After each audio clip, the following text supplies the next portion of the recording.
Hi guys! Welcome back sa YouTube channel ko. So tuloy ulit natin yung PMO playlist natin. Especially this came from the recent PMO, Philippine Math Olympiad competition I mean. So ito yung next problem natin, coming from geometry. What is the area of a rhombus whose diagonals have lengths 14 and 48, respectively?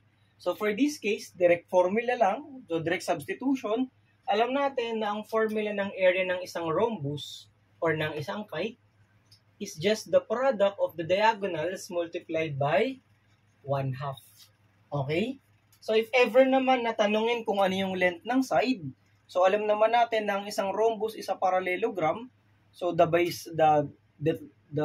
diagonals bisect each other, and also one special property ng rhombus is the diagonals are perpendicular to each other.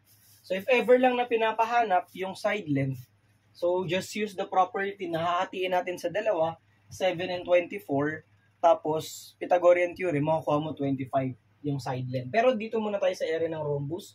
So that is just 1/2 d1. So that's 14 times 48. So yung 14, divide mo lang sa 2, 7 times 48. So the correct answer is 336 square units. So for this problem, the correct answer is letter B. Napakadali lang mga Lodi Kicks, di ba? If ever may questions kayo or concerns, huwag kayo mayang mag-comment sa comment section. And I hope marami pa kayo matutunan kay Sir IJ sa mga engineering and math related contents natin. Kita-kits mga Lodi Cakes, I hope you all the best. Bye-bye and God bless.